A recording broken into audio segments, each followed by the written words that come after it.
Здравствуйте, с вами новостная служба Центральноазиатского телеканала. В студии Андрей Рябченко, и сегодня в программе. Нападение на родителей Умарали Назарова в Санкт-Петербурге. Кто пытался заставить их подписать бумаги о невиновности врачей и принудительно сдать кровь? Подорвал себя гранатой, но не сдался властям. В Таджикистане очередная волна массовых арестов бывших членов объединенной таджикской оппозиции. Убийство женщины на территории российской военной базы. Версии произошедшего и наложенный гриф секретности.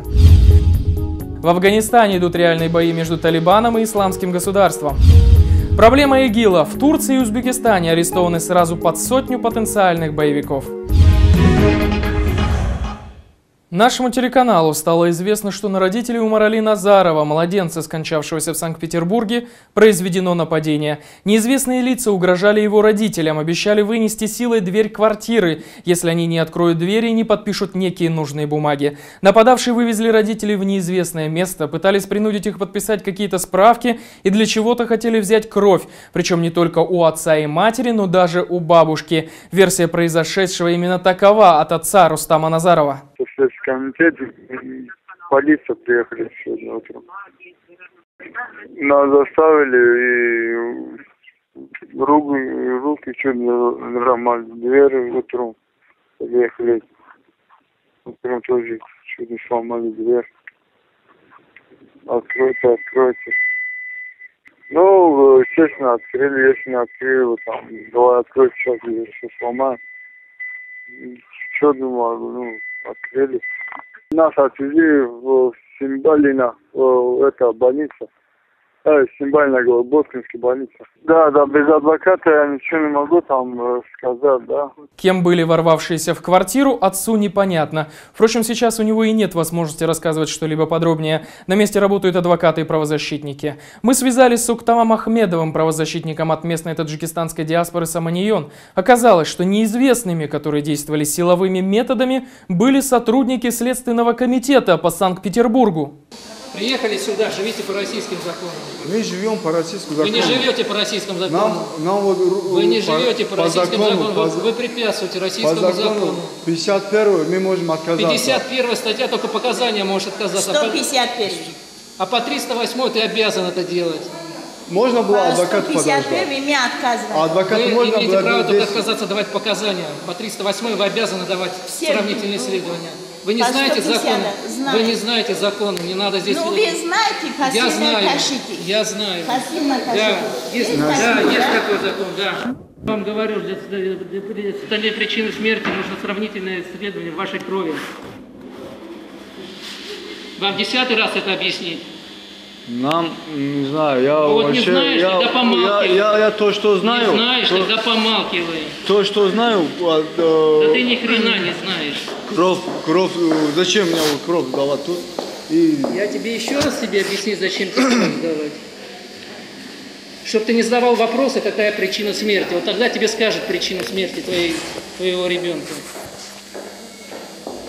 С утра приезжали работники Следственного управления Ленского района, следователь, два помощника со следователем, оперативники этого отдела, плюс приезжали сотрудники первого отдела полиции.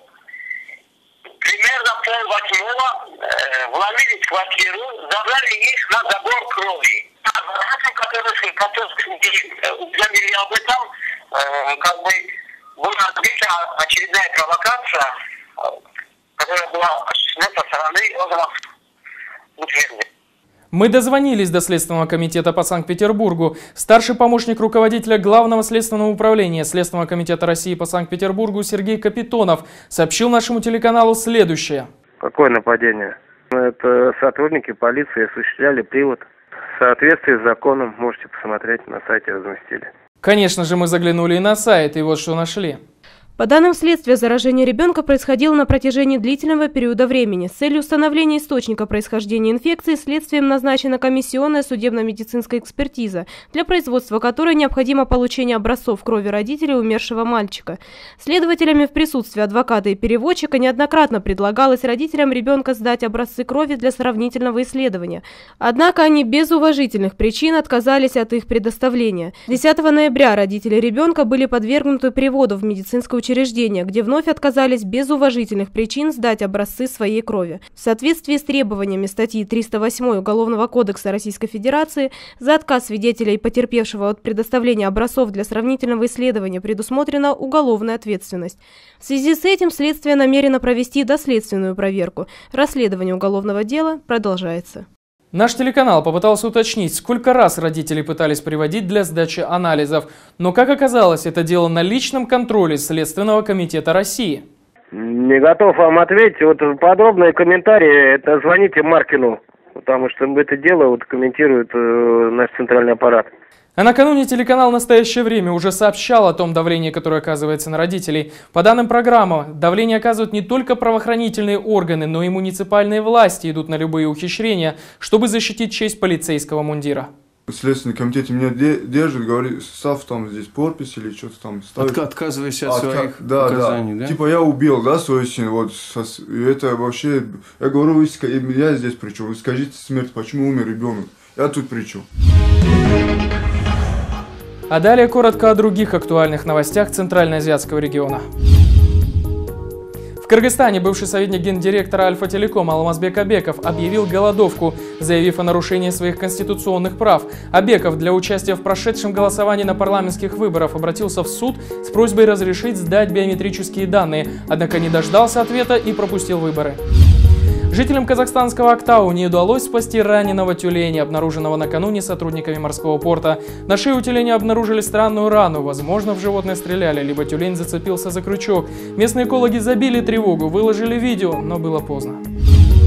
В Кыргызстане набирает популярность видео со свадьбы, на котором пожилой мужчина зажигательно танцует под известный молодежный хит. Хамид Абдибаитов вместе со своей супругой проживают уже 50 лет.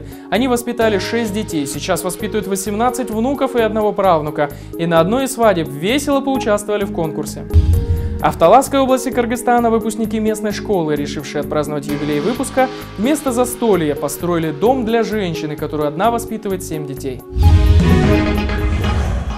По Таджикистану прокатилась очередная волна массовых арестов. Задержанию подверглись свыше десятка сторонников бывшего во время гражданской войны командира объединенной таджикской оппозиции Мирзо Зиёева. Всех их подозревали в связях с мятежным генералом Назарзадой, еще известным как Хаджи Халим. Один из подозреваемых предпочел не сдаваться властям и подорвал себя ручной гранатой. По данным Азади, следствию удалось добиться от задержанных в Рамитском ущелье сторонников Абдухалима Назарзады показаний против сторонников другого, уже давно покойного Мирзо Зиёева. Получив показания, правоохранительные органы отправились на задержание подозреваемых. На востоке страны Эдибек Махмадов, когда ему устроили выезд на местность, где он должен был указать на схрон оружия, подорвал себя гранатой. Там же были арестованы 7 человек в Тавильдаринском районе, еще 2 в Пянжском районе. Всех их сейчас доставили в Душанбе. По данным источников, судя по всему близких к властным структурам, бывшие сторонники Зиёева после ликвидации Хаджи Халима попытались увеличить свои ряды, чтобы выступить против правительства. Неужели 10 человек действительно планировали наступление на Душанбе? Сколько еще будут продолжаться аресты остатков групп бывших полевых командиров? Кем был Мирзо Зиёев? Как его ликвидировали? Официальная и неофициальная версия, рассказывает Марат Маматшоев. Я сомневаюсь, что после гибели Мирзо Зиёева, что у него сохранилась какая-то группировка. Я очень сильно сомневаюсь. И про связи этих людей с Халимовым все очень странно, все очень сомнительно, честно говоря. Халимов 5 лет готовился переворот совершить, и что у нас в Таджикистане за 5 лет невозможно эту группу вычислить, понять. Это очень все белыми нитками, как говорится, шито. Насчет того, что 10 человек Мирзо Зиёева хотели там вместе с Халимовым делать переворот, тоже странно все это, честно скажу. Потому что сколько их там, 50-60 заговорщиков, как они могли сделать переворот в государстве, где тысячи, там, скажем, военнослужащих. Ну, посмотрим, какие доводы представят обвинения. Но у нас, как обычно, все проходит в закрытом режиме, и, в принципе, могут что угодно доказать и что угодно могут предъявить. В Таджикистане арестован российский офицер, служивший старшим лейтенантом на 201-й российской военной базе. Его подозревают в убийстве местной женщины, которую он пригласил в свое общежитие на территорию военной базы. Сам офицер утверждает, что ничего не помнит. Убийство произошло еще 5 ноября. Иван Щербаков пригласил в свое общежитие на территории базы гражданку Таджикистана Джаборову. На следующее утро ее нашли мертвой в его комнате. При этом следствие российской стороной ведется в засекреченном режиме. О происшествии не знали не только СМИ, но, судя по всему, даже и таджикские правоохранительные органы. Иначе как еще объяснить, что родные о смерти женщины узнали только после того, как объявили ее в розыск? В ходе предварительного следствия Щербаков заявил, что не помнит, убивал ли он ее или нет, так как был в состоянии сильного алкогольного опьянения. В Афганистане начались боевые столкновения между террористическими группировками «Талибан» и «Исламским государством». По предварительным данным, в ходе столкновений погибли более 50 боевиков, большая часть из которых – игиловцы. Агентство Рейтер сообщило, что столкновения между противостоящими друг другу фракциями движения «Талибан», часть из которых ныне выступает на стороне ИГИЛа, привели к гибели 80 боевиков. После смерти прежнего лидера «Талибана» Мохаммада Омара многие региональные ячейки талибов отказываются признавать нового главу «Талибана» и присягнули на верность исламскому государству. Это и вызывает междоусобицы между ними. Для афганского правительства и других стран «Талибан» гораздо предпочтительнее и в качестве врага, и в качестве возможного партнера, нежели исламское государство, с которым выстроить взаимоотношения гораздо сложнее. Исламское государство идеологически резко противопоставило себя талибам, обвинив их в сотрудничестве с пакистанской разведкой, в нежелании устанавливать транснациональное исламское государство. Недавно новый лидер Талибана заявил, что талибы не представляют угрозы для республик Средней Азии. Это противоречит идее построения мирового исламского халифата, которого придерживается исламское государство. Накануне президент Афганистана Ашраф Гани сообщил об очередном преступлении ИГИЛа. Вблизи с пакистанской границей были обнаружены обезглавленные тела 4 мужчин, 2 женщин и даже 1 ребенка. Все 7 представителей хазарейского национального меньшинства, состоящего из шиитов монгольского и иранского происхождения. Пока в Афганистане идут реальные бои, в Узбекистане правоохранительные органы наносят как бы упреждающие удары, арестовывая якобы игиловцев целыми десятками. В Ташкенте арестовали 40 верующих, назвав их членами ИГИЛ. Хотя сами арестованные говорят, что являются членами Хизбут-Тахрир, но арестовывать их нынче в Узбекистане не в тренде. По данным Азадлик, первая группа из 16 человек была задержана 29 октября. Остальных задержали с 1 по 3 ноября. Всего арестовано более 40 человек. Несколько из них являются членами Хизбут-Тахрир, остальные обычные верующие, читающие намаз. В течение последних 2 недель в Узбекистане ежедневно задерживают по 5-6 человек. Ранее узбекские СМИ сообщили о задержании группы салафитов в Ташкенте. Сообщалось, что большинство задержанных якобы салафитов занимались предпринимательской деятельностью на рынках и в торговых комплексах, а совместная связь двух группировок осуществлялась через подвижников из Кыргызстана. Турция также сообщила, что задержала 38 иностранных граждан, в том числе 15 детей и 10 женщин, за попытку присоединиться к ИГИЛ. Из задержанных 38 – 14 человек из Азербайджана, 7 из Индонезии, 5 из Ирака, 5 из Кыргызстана, 2 из Таджикистана, 3 из Ирана, 2 из Афганистана. Насколько реальна угроза исламского государства в Узбекистане и может ли конкурировать эта идея Хизбут-Тахриром?